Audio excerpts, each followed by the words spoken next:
Frères et sœurs, en fêtant Pâques, la réouverture du tombeau, nous sommes aussi bien heureux de fêter la réouverture de notre Église, après ces travaux importants qui ont été réalisés par la ville de Paris, et nous avons mis en valeur cette belle voûte que nous retrouvons après qu'elle ait été cachée par des filets qui nous empêchaient de la voir. Alors on est bien heureux qu'au moins dans la première partie du chœur, eh bien, ce beau décor ait été repeint et qu'il nous permette de profiter ainsi de notre Église. Il fallait intervenir rapidement parce qu'on a eu des infiltrations d'eau dans l'église. L'étanchéité de l'église n'était plus assurée. On a eu aussi des éléments qui sont tombés de la toiture dans la nef de l'église. Donc on a dû mettre en urgence un filet pour éviter que les gravats tombent sur les paroissiens. Et donc il devenait très urgent d'intervenir pour tous ces sujets d'eau et puis pour assurer la structure de l'édifice.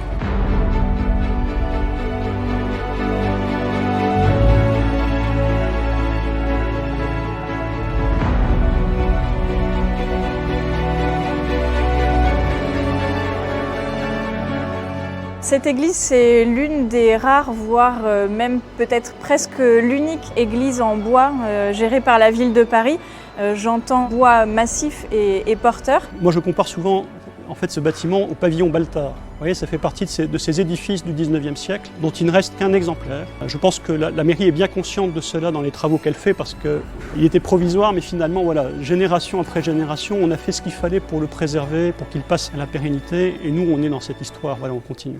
Notre cabinet a été missionné par la ville de Paris pour réaliser la restauration du clos et couvert, c'est-à-dire la restauration des façades et des toitures de l'église Saint-Martin, et également ses plafonds et ses voûtes.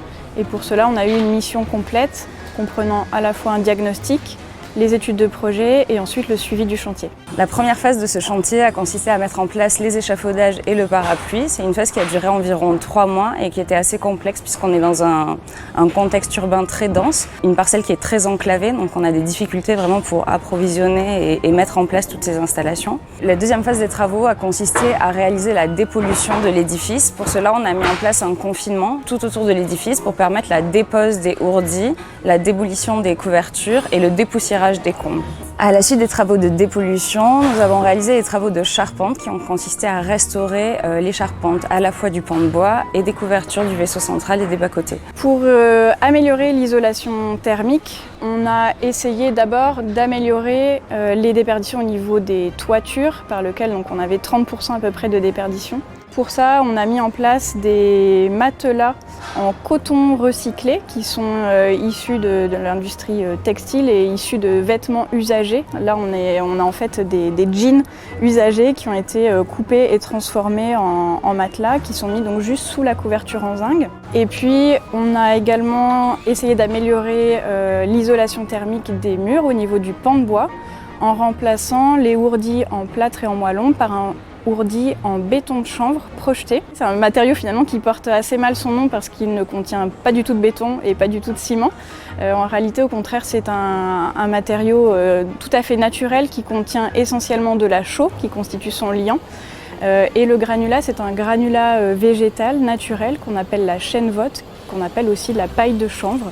Et les deux sont mélangés, ils ont des propriétés complémentaires et ils vont être projetés donc à l'intérieur de notre pan de bois. Et puis on reste en plus dans des savoir-faire naturels et c'est ce qu'on a essayé de valoriser sur ce chantier, bien qu'on ne soit pas sur un monument historique classé.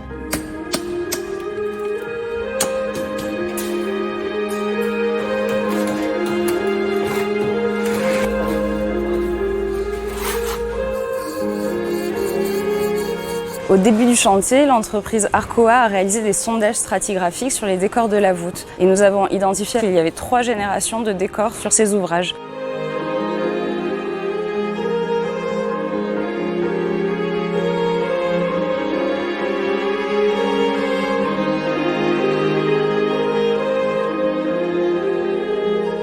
Nous avons décidé de restituer sur la travée d'avant-chœur la seconde génération de décor, dans la mesure où elle était de la même époque que le décor de l'abside. Et la deuxième raison de cette restitution est qu'elle sera un support pour mieux comprendre l'histoire de l'édifice.